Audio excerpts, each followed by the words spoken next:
All right, so what if I told you that you're actually not learning anything with the current way that you're going about learning?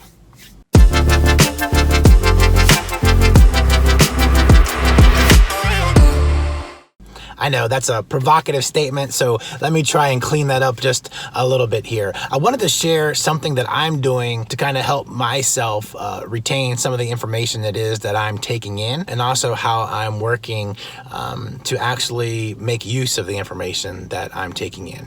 Because I think what a lot of people do is what I've done. There's two main ways that I would take on new information. One is listening to audio versions of books. I use Audible to do that. When I'm in the car driving or whatever it is, I'm listening to the audio version of that book, which I thoroughly enjoy.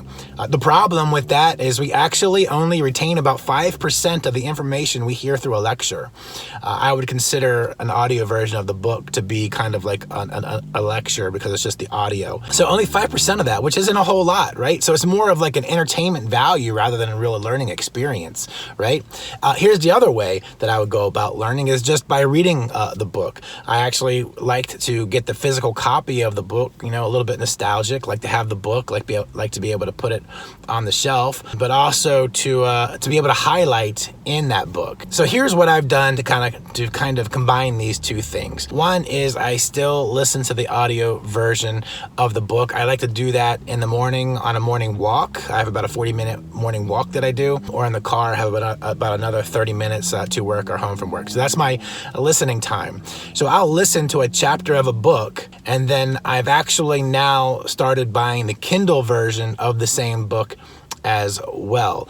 I just started using Kindle. I know that's embarrassing, and wow, that has opened up an entire new world and opportunity to me for learning and managing my own thoughts and notes from these books. If you don't know, Kindle makes it so that your books are available to you throughout all of your different devices. So it's on your phone, it's on your PC, it's on your iPad, or it's on your work computer. Wherever you have internet, you have access to your books. The other cool thing about it is you have your complete library of all your books and all your notes and all your highlights in your pocket, right? They're all available to you right on your phone. That was the issue I had with the actual physical copies of books, is I didn't always have the book with me, so I couldn't always pull information out of the book if I wanted to. So this has totally changed everything. So let me kind of summarize that learning process a little bit there. Listen to the audio version of the book, one chapter. Then I read that same chapter back in Kindle. Kind of a skim, kind of reading through a little bit faster, reading past some of the kind of stories that support the subject or whatever it is, maybe reading a little bit slower on some of the important areas, but highlighting and taking notes within Kindle. Those two things have really helped out a lot, and I really enjoy that. But here is where I think we all really need to do a better job of learning from what it is that we're actually learning from, if that makes sense.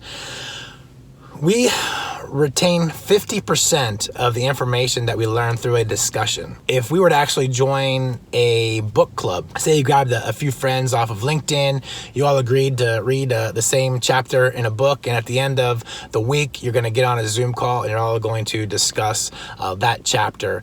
You would retain more of that information if you were to do that. Now, here's something else that would really help you retain the information.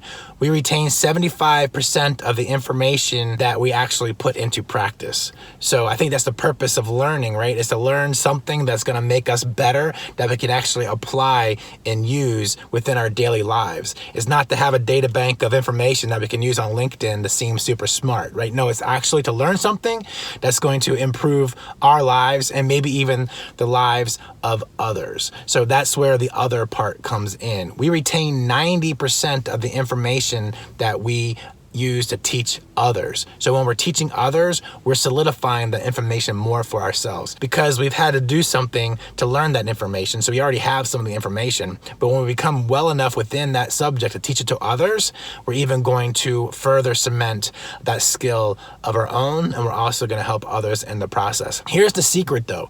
You can't just go plagiarizing the book, creating a post on LinkedIn, right? Just copying and pasting and think that you're learning something or that you're even helping others, because you're not. Here's the real key, okay? Take what you learn, figure out how to apply it in your own life, figure out how it's going to help you, actually implement what you learn, and then when you go to teach others, do it from your own personal experience of having implemented this into your own life.